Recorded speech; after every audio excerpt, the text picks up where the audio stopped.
Hello everyone, my name is Sarah Ritt. I'm an artist and a tarot reader. And today I felt inspired to look at how we are showing up for ourselves as individuals in this collective of energies that we are. Ways in which we give ourselves permission to be who we naturally are, and ways in which we have the confidence to show that to the world. So, as always, this is going to be a really interesting reading. Yeah, I'll go ahead and start. The first card that I pulled is the Knight of Pentacles.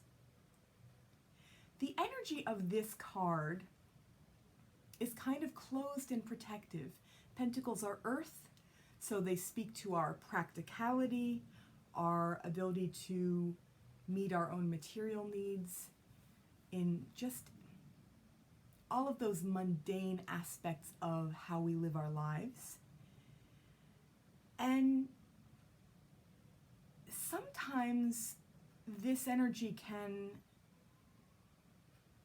translate as this instinct we have to close ourselves in an interaction with somebody else, to really close ourselves off to more delicate conversations and feelings of vulnerability in order to really hunker down, do the job, have our nose to the grindstone, etc.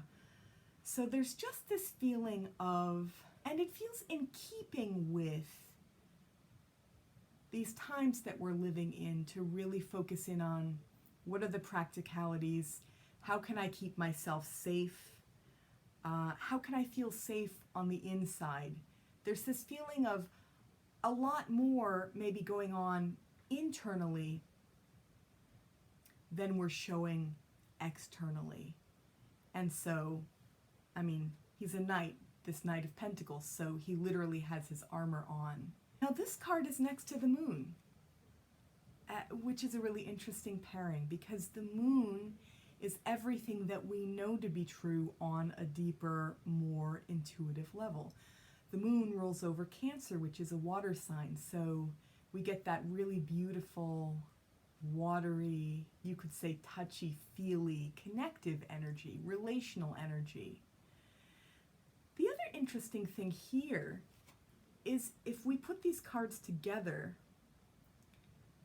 whereas Knight of Pentacles is kind of facing away from the moon, he's holding a pentacle in his hands that is the same shape as the moon. I mean, there's a mysticism in circles and that feeling of wholeness and completion. And so even as outwardly his concerns are material, and there's this need to really ground and center and hold your resources close to you. Pentacles are also about resources. I love that the very shape of this pentacle is echoing that beautiful round, complete shape of the moon.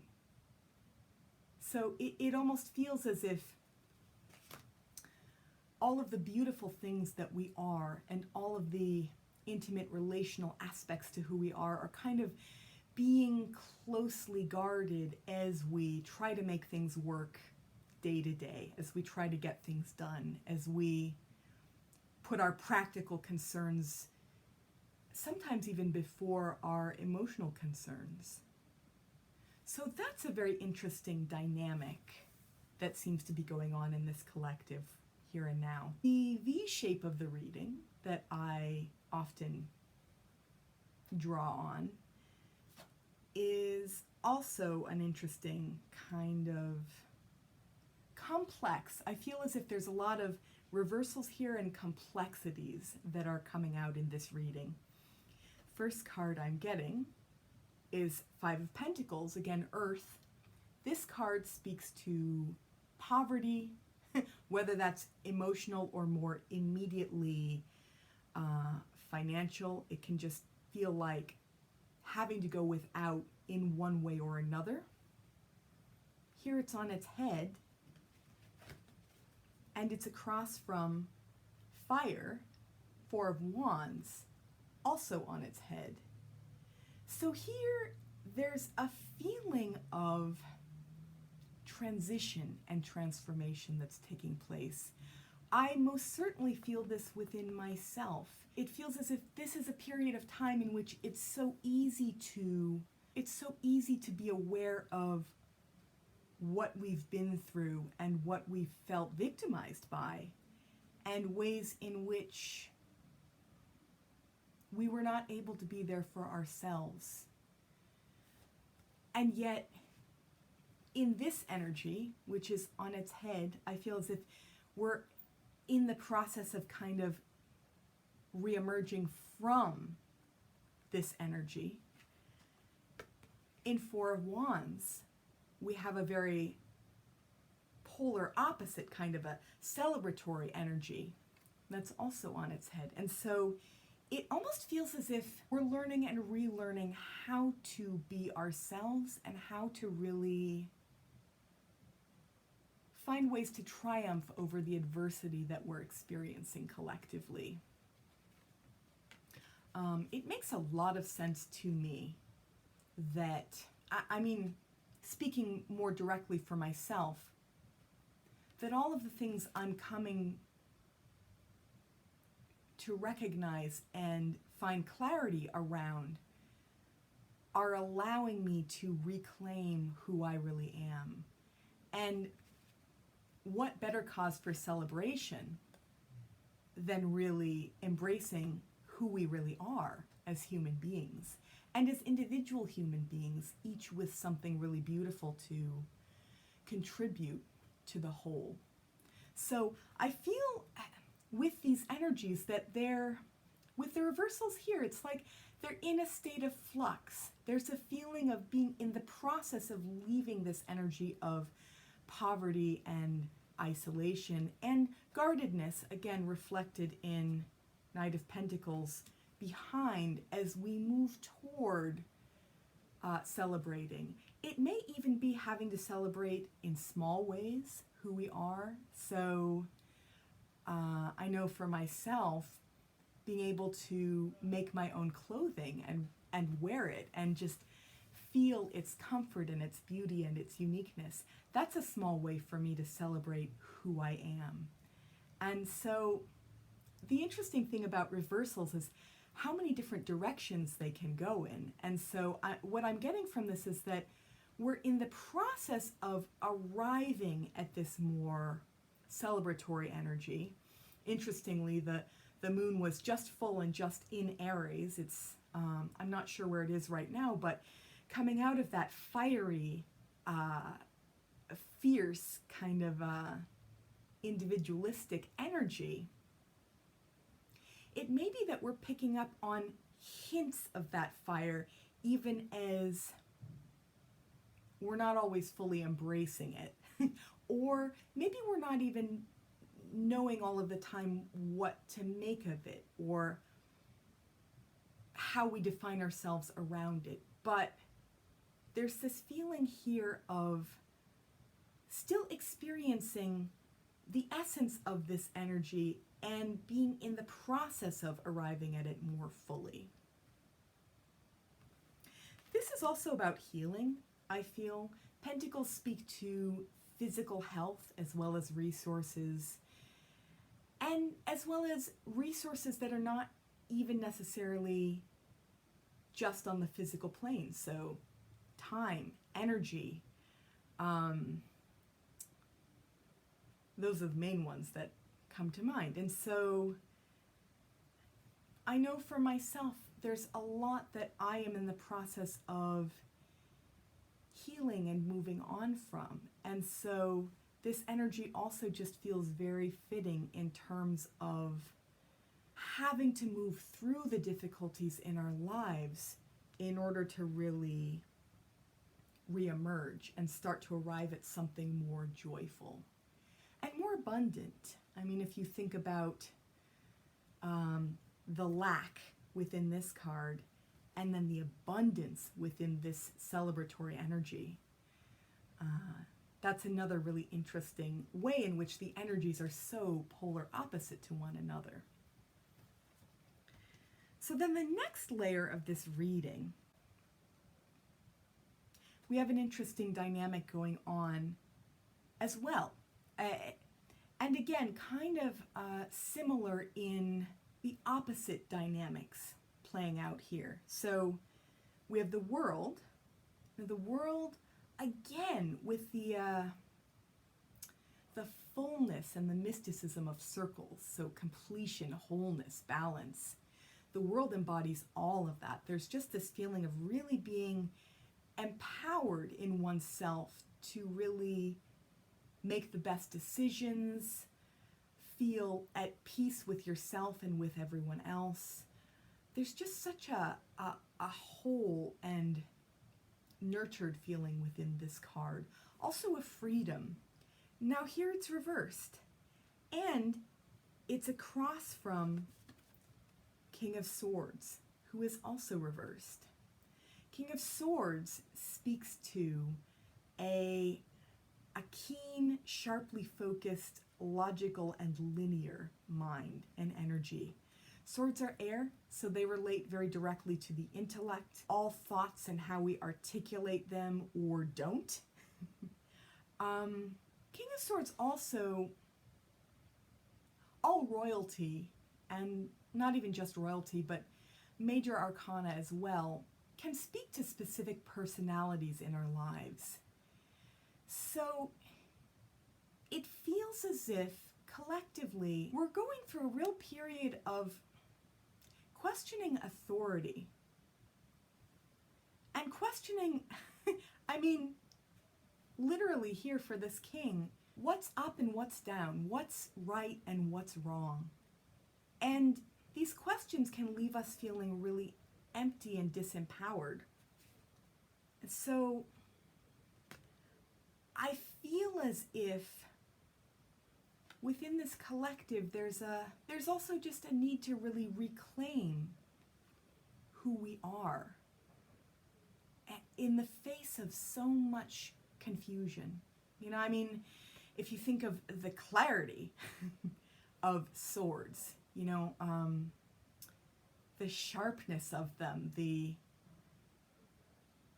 mental prowess of the air element in the swords, that intellectual clarity that swords can have, and then having it literally be on its head, there is this feeling of confusion. And I feel like, politically speaking, things are very confused. Logistically speaking, our landscape can feel very confused. Our ways of feeling safe and grounded by a structure and by rules and by even by just basic societal ideals of what's right and what's wrong, I feel like now more than ever before, things are very muddled. And so on a much more intimate level, right and wrong and up and down can be muddled within us as well. And again, that can leave us feeling really disempowered. So the silver lining in that is that these energies paired together kind of inform what we need in order to take our power back. And I really do believe that it comes down to us as individuals to remember all of the beautiful aspects of who we are, to really regain our clarity and have hope in the brighter future that we're not necessarily seeing right now. So then right in the middle of this reading, we have Knight of Wands. Wands are fire, again, and knights speak directly to motion. So this knight is charging in a new direction. There's something really beautiful in that. And again, I feel like it speaks to what I was just talking about in terms of the silver lining of that other energy.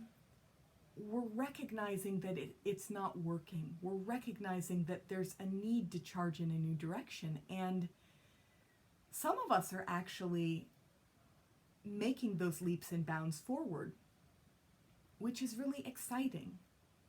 So even as things are healing,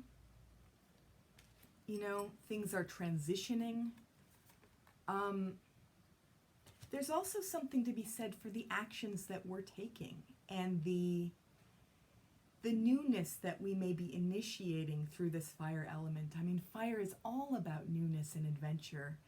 And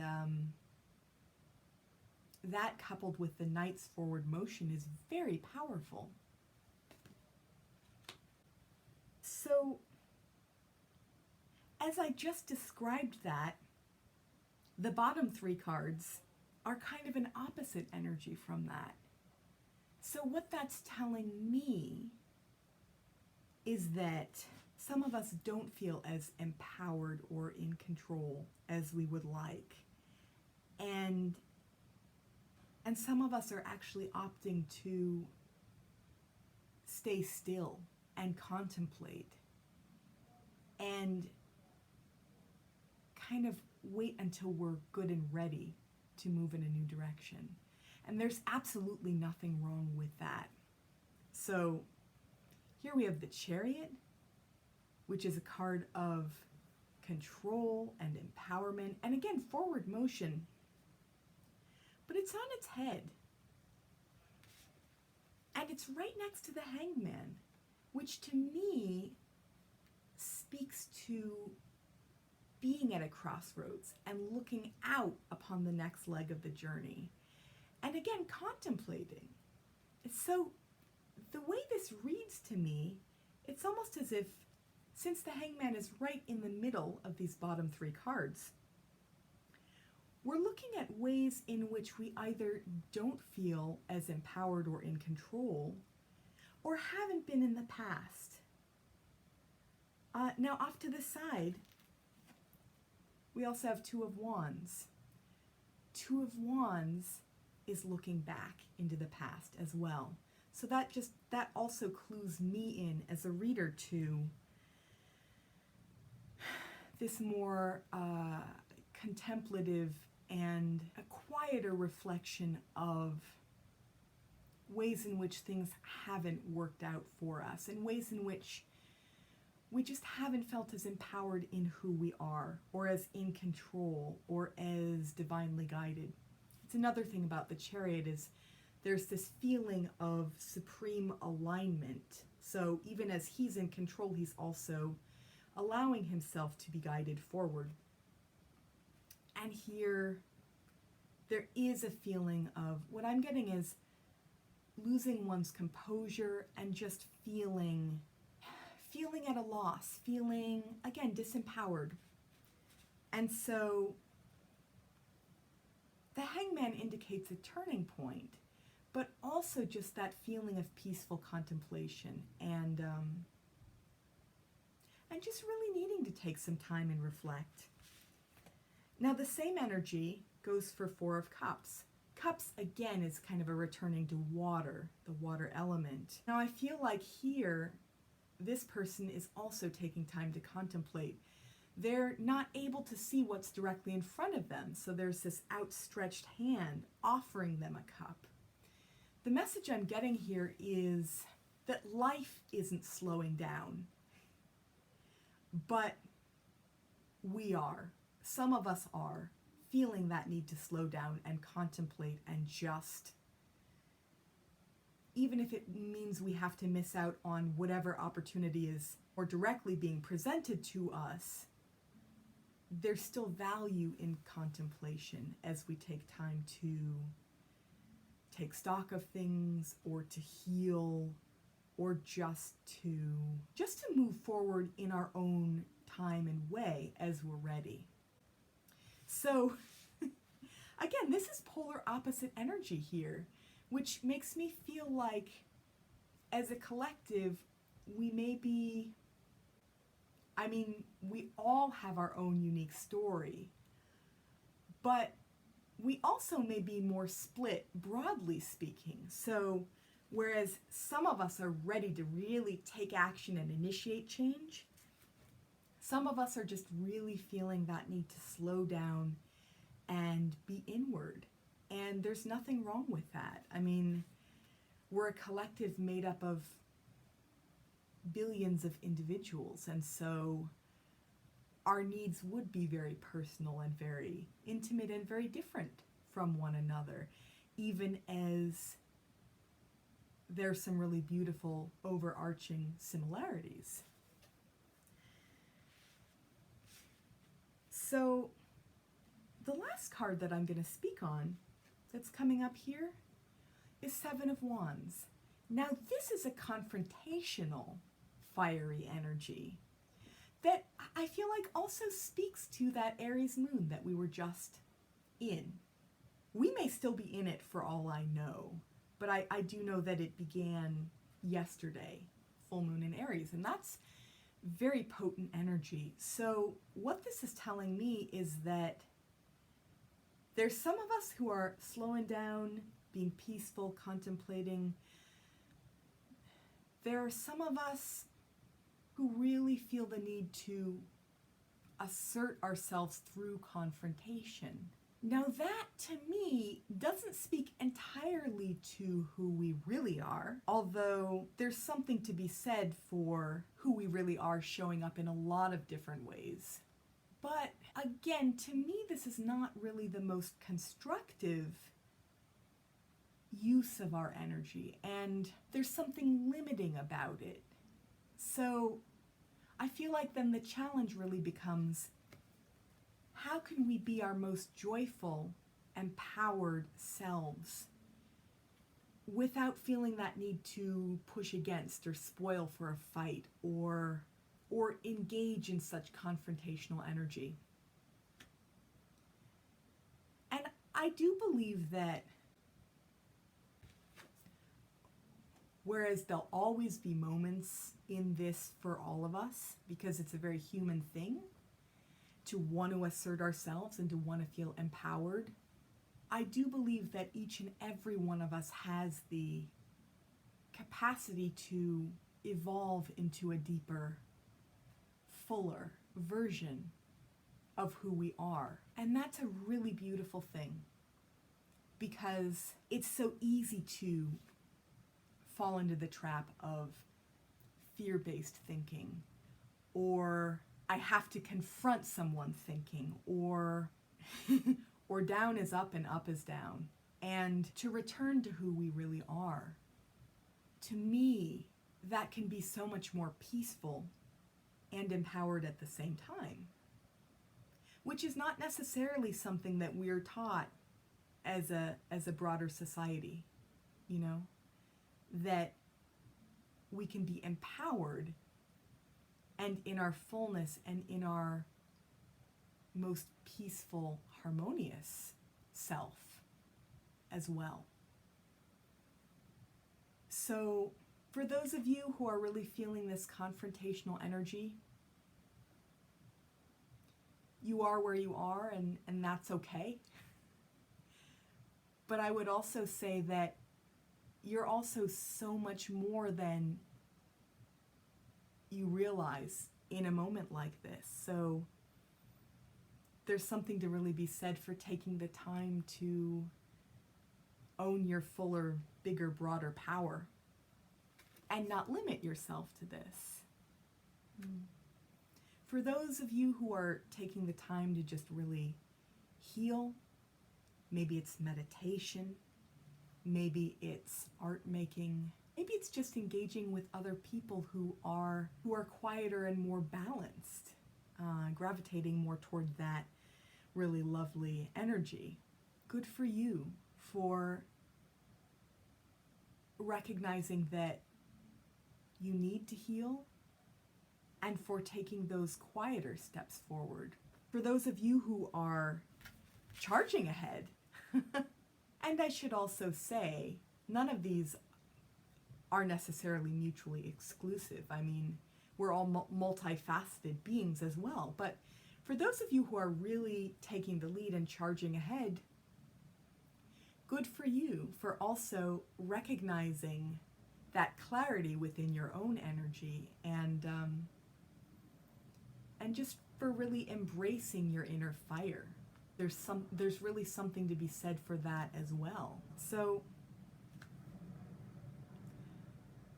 thank you for watching. I hope that those of you watching really got what you needed from this reading. These are such intense times. We may all kind of feel like broken records at this point having to say that, but yeah, thanks again. Enjoy really resting in the knowing that you are who you are, and you as an individual bring a lot to this collective experience. Bye for now.